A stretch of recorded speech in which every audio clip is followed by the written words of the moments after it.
82% of companies fail because they run out of cash. It's not bad products, it's not bad marketing, it's not even a bad team. It's because they simply run out of money. At The Arena, we believe that healthy organizations have 6 healthy systems: focus, strategy, cash, team, tools, and rhythms.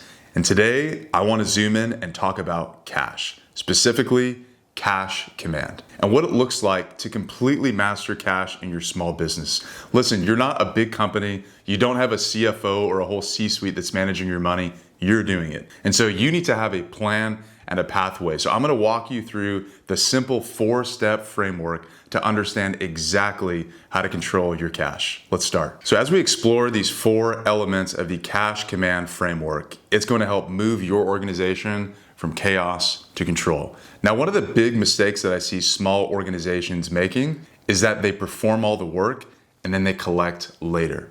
And this creates what you can call a negative cash flow cycle, meaning that you do all the work, you collect the money later, which isn't a big deal at the beginning, but as you grow and as you scale, your organization is constantly getting behind because your bills go up and you don't get paid till later, and that can cause insolvency in the business. So what would happen if you flip that? The first element of the cash command framework is C, which stands for collect first, deliver second. Now, I understand not every business can do this fully, but what would it look like if instead of delivering everything up front and then collecting cash later, you flipped it just a little bit? I mean, imagine saying to your customers, we require a 50% deposit up front. Most service businesses will have space for you to drag some of the payment into the beginning, even if it's 10% or just a simple down payment. As you scale, the organization is going to do so much better if you can infuse a little bit of cash into the business up front. Now, optimally, you're collecting 100% of cash up front. That's the gold standard. Can every company do that? No, but as much as you can, move cash to the beginning. Collect first and then deliver your product or service second, as much as you're able to, and that will create a positive cash flow cycle for the business. The next mistake I see a lot of business owners making is there's far too many manual tasks when it comes to their cash. Every time you have a manual task, it creates a future fail point for the business. So figuring out how to get rid of the manual tasks and automate them is the key to making sure you have cash command. The A in cash stands for automate the boring stuff. Listen, I know you didn't get into business because you really wanted to manage cash day to day, but it's just a part of the work.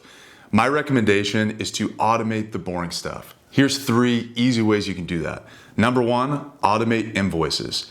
If you have invoices going out every month and you're building them manually, you're wasting a ton of time.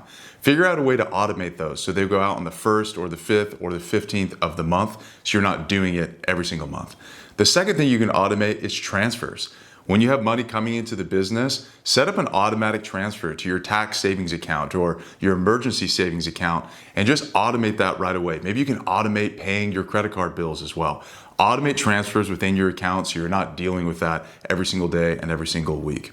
The third thing that you can automate is reports. Automate a monthly or even a weekly report that goes to you, to your email. If you have an accountant, it goes to them. So you can make sure that you're having visibility on the business and you don't have to dig in and log into your accounting software to see how the company is doing every single day or every single week. Automate the boring stuff and you're going to get better control over your cash. Another mistake I see business owners making is they have money that comes into the business and it just goes into one big pot. And they just start spending money out of that pot. And once the money's gone, it's gone. But there's really no structure or there's no order to what those dollars are supposed to do for you. They just all go in the same place and you haven't assigned work to them. And think of money as like little soldiers, right? Imagine every single dollar bill is a soldier that's there to work for you. And your job is to assign to that soldier what its job is. But if you don't give these soldiers an assignment, they're gonna do whatever they want. And before you know it, you have chaos with your cash. Money makes an incredible slave, but a horrible master. One of the ways that you can make money your slave is with the 3rd letter of the cash command framework, which is separate your buckets. Most small businesses should probably have something like 5 buckets. So let's go through them briefly. The first bucket is just cash in. You want to have one account, the money is coming into that account. It's probably your operating account or your inbox account. That's bucket number one. Now, depending on your entity type, bucket number two probably ought to be some sort of tax savings account. And what you can do is you can automate tax savings, say 20 to 30% of all the revenue into the business into the tax savings account. So when tax time comes, you have the money sitting there ready to go. Now, the third bucket is owner pay. You didn't get into this so you can make less money. You should be making more money over time than you did working a W-2 job, right? So bucket number three is to pay yourself. Money comes in bucket number one, it goes to the tax man in bucket number two, and then right away after that, bucket number three is owner pay. Make sure you're following legal guidelines so that you have the right combination of payroll and distributions depending on your tax entity type. Now, let's imagine that you had money come in, you saved money for taxes, you paid yourself, and you have this exciting problem. You have some money left over. If that's the case, that's when business starts to get really fun. Bucket number four, I would call an emergency fund, or you could think of it as a fund for opportunities for expansion. Call it whatever you like, but this bucket is great for, say, 3 to 6 months of expenses. So what I'd like for you to do is calculate how much it costs for you to run your business every single month. You got that number? Okay, now that you have that, multiply it by 3 to 6, and that's how much cash you should have in bucket number four. Now, bucket number four is for emergencies. If something goes wrong, you want to have some cash set aside so that you can fund a bad month or an unexpected emergency. But it's not just for emergencies, it's also for opportunities in the business.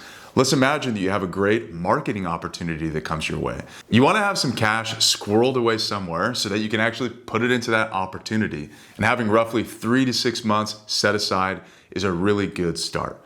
Keep in mind that most businesses don't have 3 months of cash set aside. They have about 3 weeks.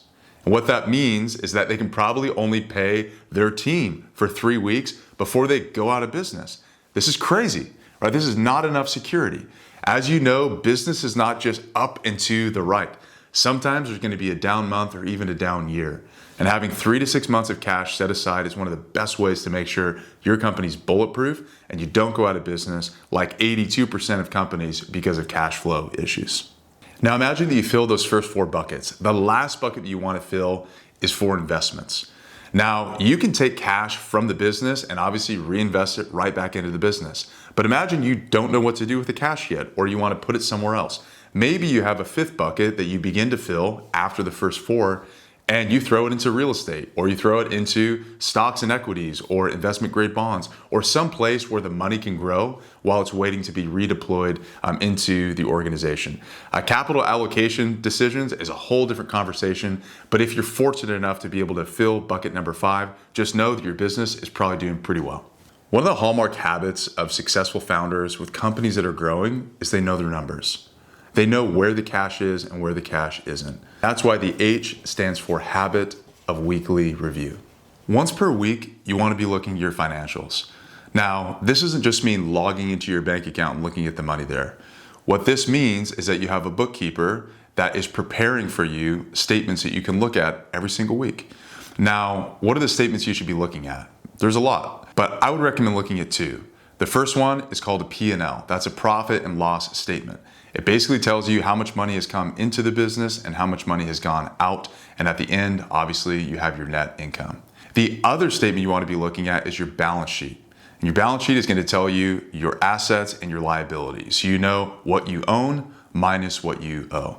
If you just get familiar with those 2 statements and you look at them every single week and have a good idea of money coming in and out and your assets and liabilities in the business, you're going to have a pretty good grasp of how you stand when it comes to cash. Now, the cash command framework has these 4 elements. Collect first, deliver second. Make sure you have money coming into the business before you deliver services, even if it's just a little bit.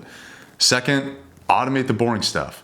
We know you didn't get into business because you want to be doing a bunch of manual cash-related tasks, so automate as much as you can. Third is separate your buckets. Make sure you have buckets so that when money is coming into the business, every single dollar has a job and it goes into the right place. Finally, H stands for habit of weekly review.